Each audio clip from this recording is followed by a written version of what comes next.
Dan kalau nggak salah 95 judul film. Ya. Saya pengen jadi seperti beliau. Oke. Yang menjadikan musik dan film atau acting itu adalah satu hal yang nggak bisa dipisahkan. Ya. Inilah Endgame. Nah, sekarang dari pre-existing fan base Anda, itu berapa persen dari luar Indonesia? I can see the analytics is probably 30%. 30%? Yeah, 30%. Huge. And actually, we just got calls from London. Jadi ada himpunan student di sana yang nggak dari Indonesia. Oke, nggak ada orang Indonesianya? Ada satu orang Indonesia. Oke, tapi mayoritas orang Eropa, Inggris. Orang Eropa, Inggris. Mereka memilih untuk wawancara saya di majalah kampusnya. Wow. And I'm flattered. Wow. Itu satu hal yang organically keluar dari musik yang saya tekuni dan bisa sampai sana. Do you see yourself as a Bob Marley of Indonesia? Wow. Di mana dia bisa mempopulerkan musik lokalnya. Yeah, wow. Secara global. I'm a big fan of Bob Marley. Yeah. Because I see you a bit like Bob Marley. Well, really? Enggak, karena dia tuh punya misi. Yeah. With or without knowing. Yeah. Karena dia kan memainkan musik lokal. Yeah. Tapi nggak tahu gimana orang-orang di Amerika, kayak di Eropa, di seluruh dunia itu bisa mengapresiasi dan menikmati. Betul. Ya kan? Dan tentunya mengkonsumsi. Betul. Dan pas terjadi civil war di Jamaika juga kalau nggak salah dia yang bikin damai ya, Pak? Betul. Itu something. Dan saya tuh kalau ngelihat atlet atau artis atau apa tuh kalau ada dua artis atau dua atlet yang anggaplah kalibernya sama. Saya tuh kalau mau membedakan antara si ini dengan si itu, saya lihat apakah dia nih mau nggak take issues dengan isu-isu sosial, isu politik, isu budaya dan segalanya. Nah itu kalau menurut saya yang lebih daripada yang satunya. Walaupun dua-duanya tuh suaranya sama bagusnya, dua-duanya lompatannya sama jauhnya. Tapi kalau menurut saya itu it makes one more complete than the others. Nah ini saya mau agak-agak senggol dikit nih, karena Anda kan sempat juga kan akhir-akhir ini kan you took issue atau you took a view ya. Nah itu speak from your heart. Kenapa dan apa sih plus minusnya dari pengalaman-pengalaman seperti itu? Dari pengalaman-pengalaman seperti itu saya belajar banyak, Pak. Kalau ternyata memang most likely everybody loves my work in music, but they don't really care about my thoughts. In social media, that's why I don't own social media once. Maksudnya udah saya delete semua social medianya, Pak, untuk promosi aja. Jadi kayak I would just make songs. I would just express my feelings. My emotion, chemical unstable in my brain, aku tuangkan di musik aja, Pak.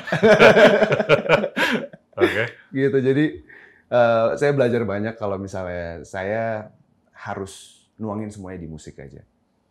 Gitu. Dan it was a mistake, I think. Childish. Gitu. Oke. Tapi ambil hikmahnya aja kan? Ambil hikmahnya aja, betul. Kan? Dan oke lah kalau udah sayangnya tuh internet tuh udah menjadi public utility. Iya kan? Dan itu bukan hanya menjadi platform, tapi menjadi public utility yang bukan hanya dilihat, tapi dikonsumsi oleh setiap orang di planet ini. Betul. Iya kan? Dan itu permanen. Iya kan? Dan it becomes a platform untuk judgment, ya kan, dimana sebelumnya nggak seperti ini dan pipa-pipa komunikasi ini kan sudah sangat terdemokratisasi, ya kan, dikarenakan internet juga. Tapi kita harus siap dan saya ngelihat itu proses belajar lah untuk siapapun, bukan Anda aja, gitu. Tapi saya ngelihat. Sorry, I don't mean to pick on you on a specific case, tapi saya ngelihat kayak waktu Anda menggunakan metafor energi yang diradiasikan ke audiensi, itu ada equal and opposite reaction dari mereka. Itu kalau menurut saya genuine komentarnya, ya kan? Dan itu ya sangat Newtonian dalam ilmu fisika, ya kan? Tapi kalau sebagai artis tuh saya bisa menyadari itu penting. Memang timingnya aja agak-agak kepleset. Dan sensitif sekali kayaknya. Ya, tapi kadang-kadang orang nggak bisa membungkus statement-statement itu dalam konteks artistik sebenarnya, ya kan? Nah itu mungkin proses belajar Anda. Betul. Dan untuk kita semua. Betul. Tapi going forward, apakah Anda bakal menjadi rebel terus nggak sih? If it takes me to where I want, I think I would. In a good way. Okay. I would never break the law. Never say never. Mungkin terobos lampu merah pernah. Iya, mungkin naik mobil nggak pakai masker, ya kan? Wow. Baru kena saya di Anda tadi. Oh ya? 250.000. I'm pretty itu ya, prophetic. Bisa itu. Jadi, I would do such thing like di label saya adalah satu musisi yang sangat rebel. Dibilang jangan mainin lagunya dulu, saya udah mainin duluan. I don't care because I love to give my energy to everyone through music maybe. Saya juga diajarin dari mamah dan eyang saya untuk equal energy in the room. We learn zikir dari umur 6 tahun, Pak. Jadi saya akan mencoba untuk menyocokkan apa yang dibutuhkan dari energi yang saya punya dan dibantu dari semesta juga. Saya bukan mau memberikan kebebasan ke Anda, tapi saya hanya bisa bercerita bahwa artis-artis yang hebat dan besar itu mereka nggak conformist, iya kan? Kalau Picasso dari dulu dikasih tahu jangan pakai kuas yang kayak begini, jangan pakai kanvas yang kayak begini, jangan ngelukis sebelum jam 5 pagi, jangan ngopi sebelum ngelukis. Nggak bakal ada produk Picasso. Iya nggak? True. It stifles creativity. Iya nggak? Pagar-pagar seperti itu. Dan jangan sampai Anda terlalu ngerasa dipagerin.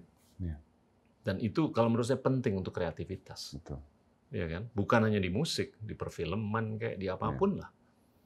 Ya, saya bisa bilang bukan hanya Picasso aja, tapi yang lain-lainnya tuh untuk bisa dikenal sampai sekarang. Kalau mereka dipagerin nggak boleh gini, nggak boleh gitu, nggak boleh gini, ya sama aja bohong. Nggak bakal ada kreativitas dan inovasi. Dan sama juga dengan teknologi, ya kan? Di Silicon Valley itu juga inovasi yang telah terjadi dan akan terus terjadi. Itu mungkin aja karena demokratisasi pagar, ya kan? Dan you keep that in mind kalau menurut saya.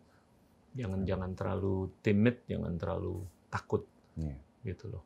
I mean, I'm not suggesting that you break every damn rule tomorrow. Saya cukup break beberapa jazz rule aja, Pak. Iya. Nah, ini kita ngobrol sedikit mengenai jazz deh. Itu kemarin saya ditanya. Tadi juga Anda sempat nanya sebelum wawancara ini mengenai jazz, for physics in jazz, ya kan? Saya tuh selalu berpikir bahwa persamaan antara fisika dan jazz itu banyak. Di mana di jazz itu kalau kita mau sinkopasi atau improvisasi, itu kita jelas banget dengan jalur tengahnya atau core-nya kan. Ya kita mau ke kanan atau ke kiri, ke atas atau ke bawah, tapi ujung-ujungnya nanti balik lagi kan. Konvergensinya itu jelas. Nah, fisika juga sama. Ibarat kata itu semua tergantung magnetic fields, ya kan? Atau magnetisme yang bisa membengkokkan objek, energi, waktu, dan space.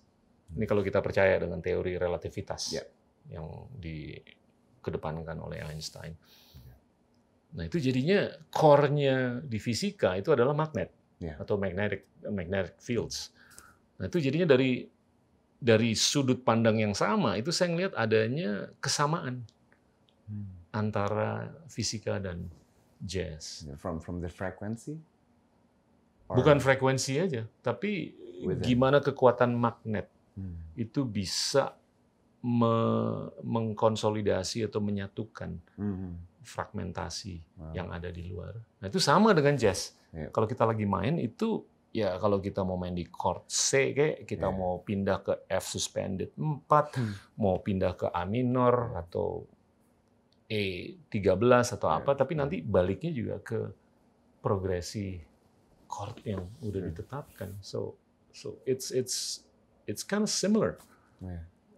Jazz dengan apapun yang kita alami.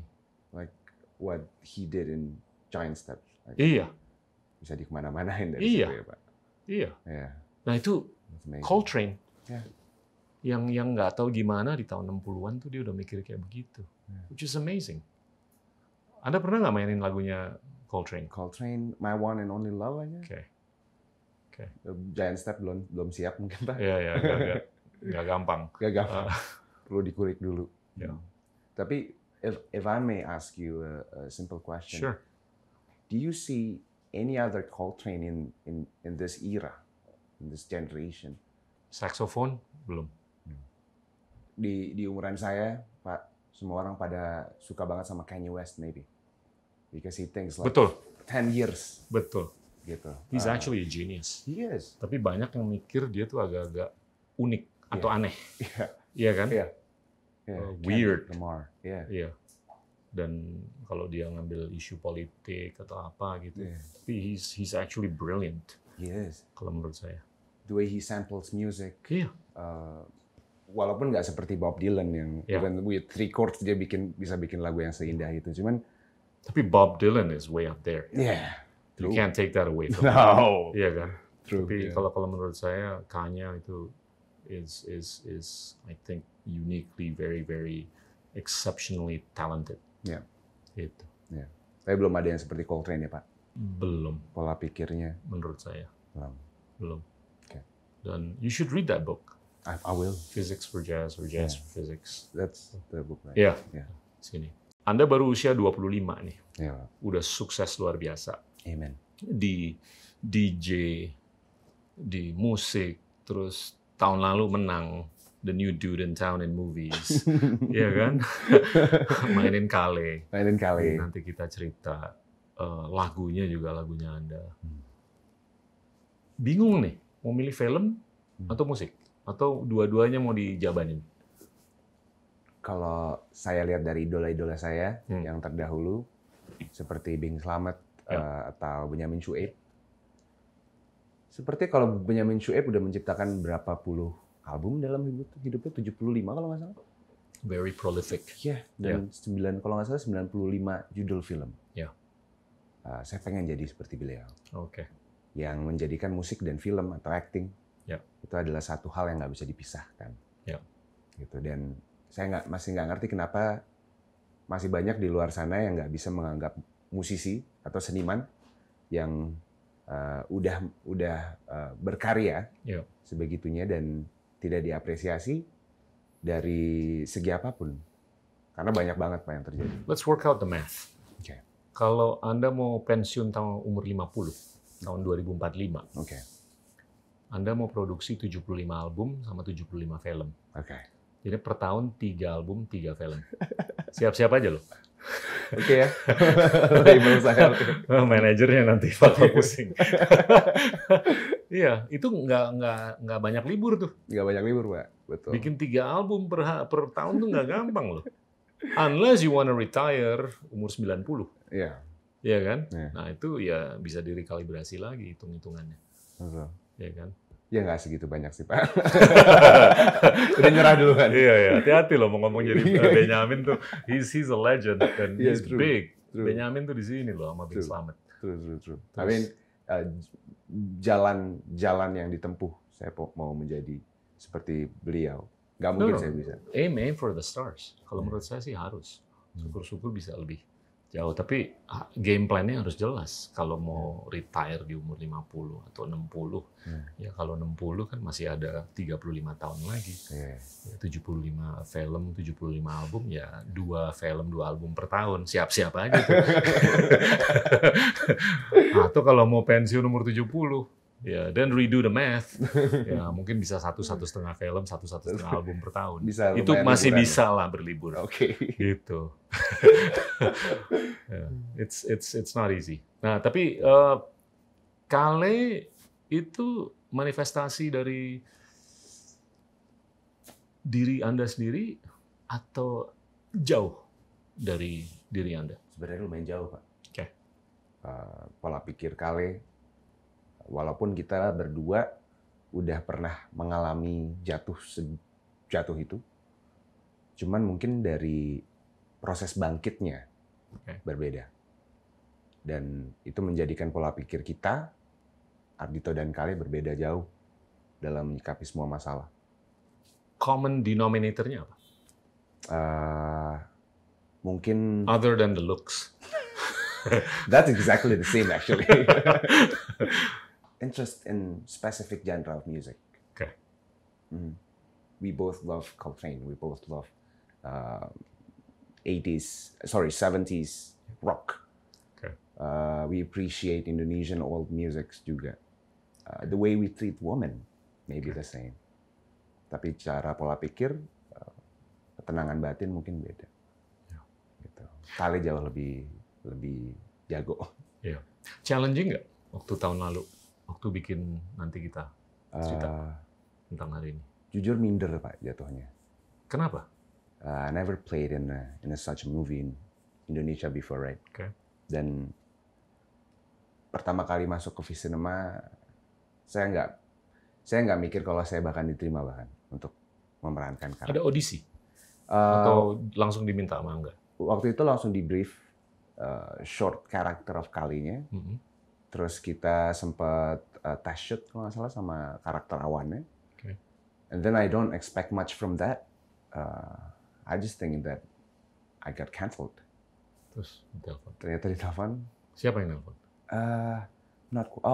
Widya. Oke. Oh, nggak salah. Bukan Angga? Bukan. Okay. Angga terlalu jauh ya waktu itu. It's like the sun.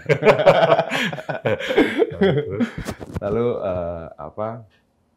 akhirnya I couldn't say much karena bingung juga harus berimpresi seperti apa gitu pada saat itu. Udah jalan ke Visinema untuk reading, develop karakter itu ternyata proses yang sangat menarik.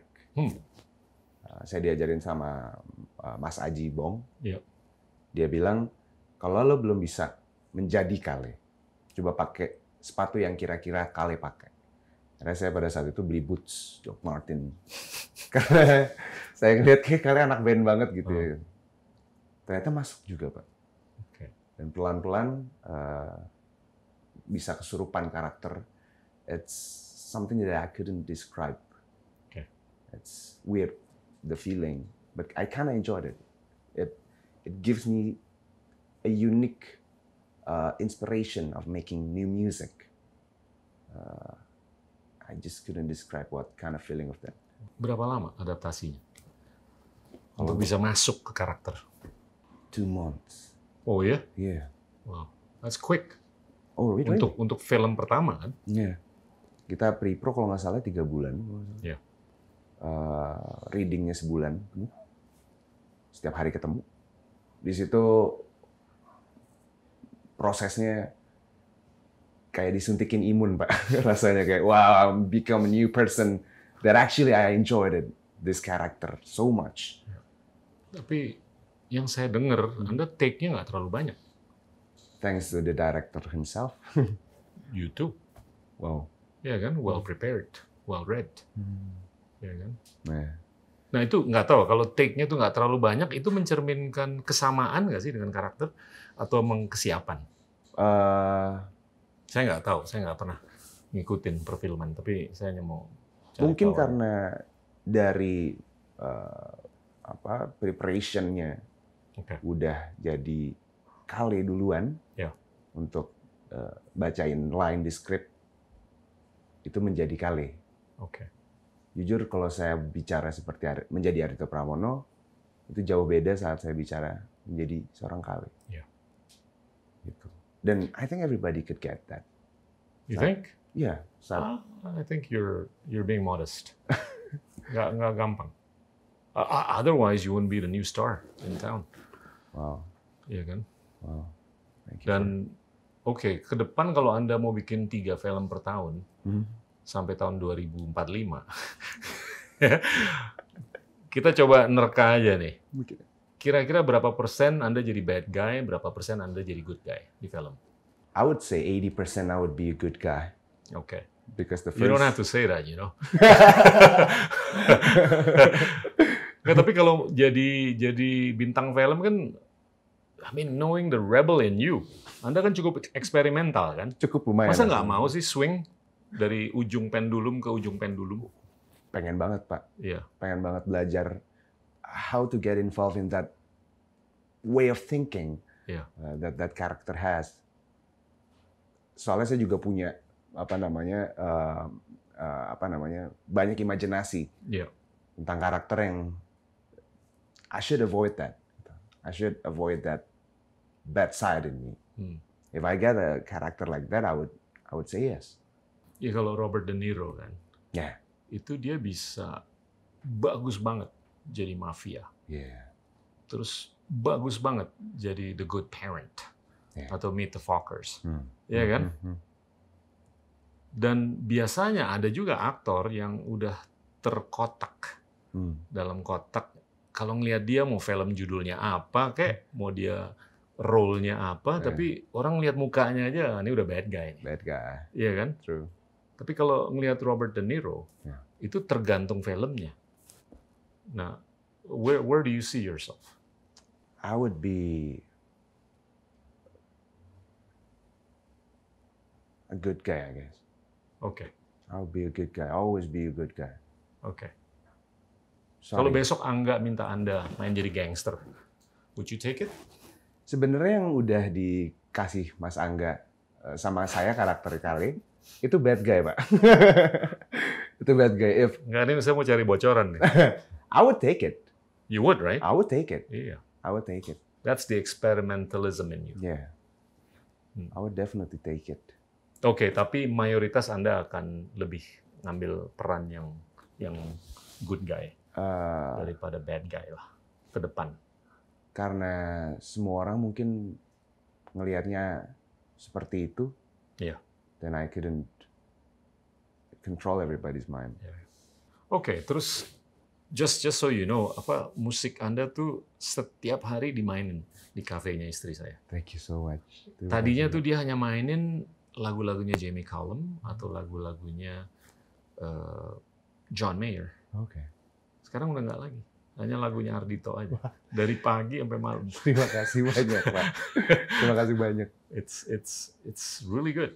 Dan nggak tahu gimana ya orang mau ngomong musik senja atau apa, tapi kalau menurut saya ini emang enak. Nggak senja pun pagi pun juga didengerin enak. Iya kan? Thank you so much, Pak. It's an honor. It's an honor, really. Oke, saya mau ngomong mengenai masa depan nih. Bukan hanya di perfilman atau di musik aja. God, you're still young, man. 5-10 tahun ke depan gimana sih Anda ngeliat Indonesia? For me, I guess, kalau misalnya sampai sekarang nasib para musisi, maksud saya, in terms of apresiasi terhadap musisi, udah berkembang baik banget, Pak, dibandingin awal tahun 2000-an yang saya lihat. Di mana sekarang we can express what we are feeling currently, then share it to the world, and we got listeners from that. It's satu bentuk apresiasi yang gila menurut saya. 10 tahun lagi, saya mengharapkan semoga makin banyak lagi platform yang dari anak bangsa tentunya, yang bisa diapresiasi juga di negara sendiri, musisi Indonesia. Nggak harus keluar negeri untuk jadi go international. And that's how I can see it. That's a very interesting statement. Karena beberapa waktu yang lalu kan kita sempat wawancara Menik, si Stephanie Putri kan. Stephanie Putri. Dia udah go international. Yeah. Sama dengan Brian sama Nicky kan. Yeah. Anda ngambil posisi nggak perlu ke LA untuk go international kan.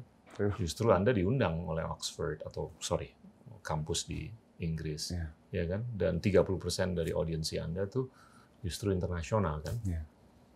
That's a statement, man. Thank you. Coba dikupas lagi deh. Kadang saya suka ngelihat Instagram, social media, di mana saya suka buka direct message.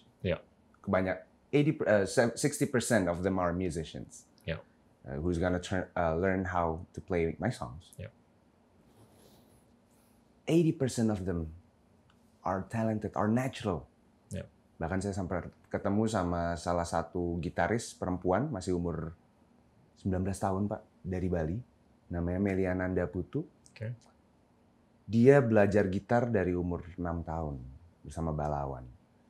Sampai saya nanya, lagu apa yang lo sukain currently? Dia cuma bilang, itu dia saya bingung, karena setiap lagu yang saya suka, saya bisa mainnya. Dan menurut saya bilang ke dia, genre apapun. The Foo Fighters, jazz, anything.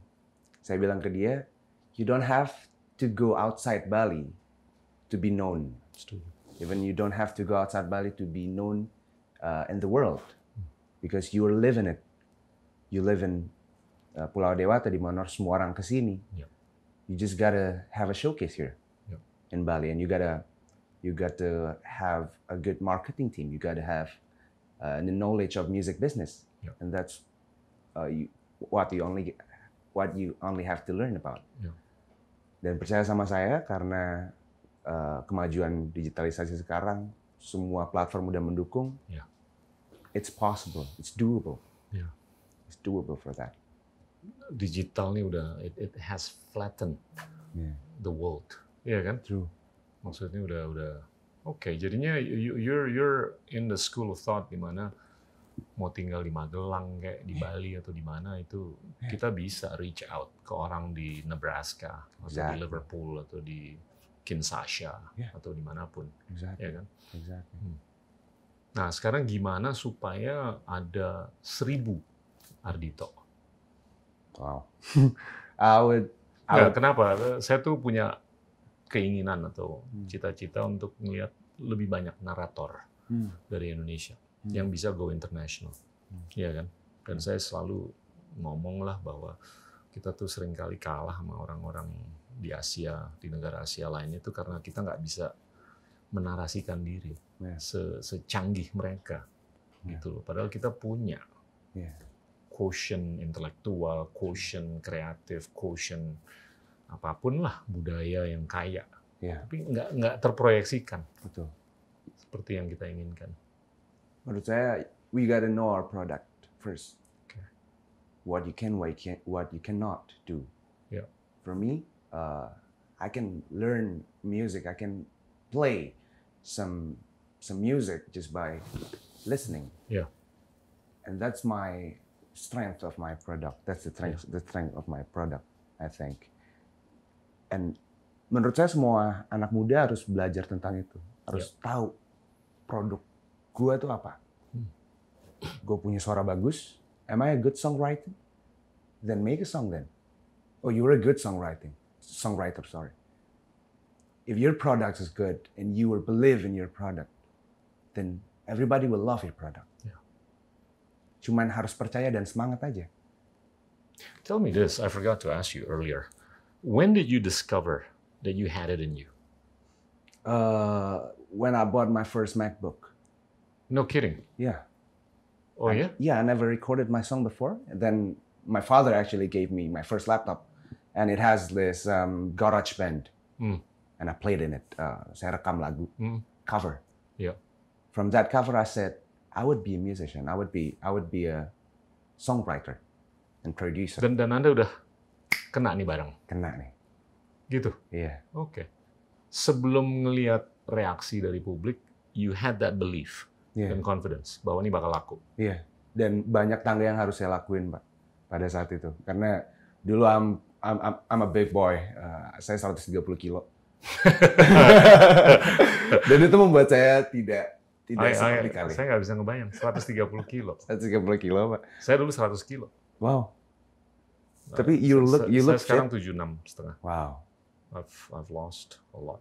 Yeah. Karena nggak makan nasi, nggak makan desserts. Iya. Sama. How did you lose? Probably 50 kilos. Iya, gimana caranya? Olahraga, nggak makan nasi atau? Saya nggak makan nasi, jadi pagi. Atau syuting nanti kita cerita. Jadi, itu beban juga Pak suruh kurus. Yang saya lakuin pada saat itu saya nggak makan nasi, terus saya minum suplemen makanan kayak susu shake seperti itu. Pagi, siang makan biasa seperti biasa, malam minum suplemen. And I did that every day for a year maybe, for 2 years. Kapan nih? Sebelum saya kuliah Pak, umur 20. Oh, oke, udah lama. Udah lama. 2012 I guess. Oke. 2011. Dan gimana bisa maintain? Banyak yang komplain nggak bisa maintain. Iya, iya. That speaks of discipline in you. Kalau saya nggak tahu ya Pak, kalau misalnya saya makan udah punya jadwal sendiri, di mana saya makan siang doang, makan pagi dan makan malam saya minum susu or suplement. Kalau saya makan banyak tuh rasanya agak begah dan saya nggak suka feeling itu. Jadi sampai sekarang I have to control. Oke. Dan kalau misalnya udah hits di berapa spesifik kilogram yang saya nggak suka, kadang-kadang badan saya nolak sendiri gitu. Yeah. Saya jadi ngerasa depressed, nggak mau keluar kamar. Yeah. Inilah Endgame. Di episode Endgame berikutnya. Bersama waktu itu salah satu band juga yang udah terkenal. Musik saya kurang diapresiasi di manajemen itu karena saya punya warna yang berbeda dan pakai bahasa Inggris juga. Jadi semua orang mengharapkan bahasa Indonesia.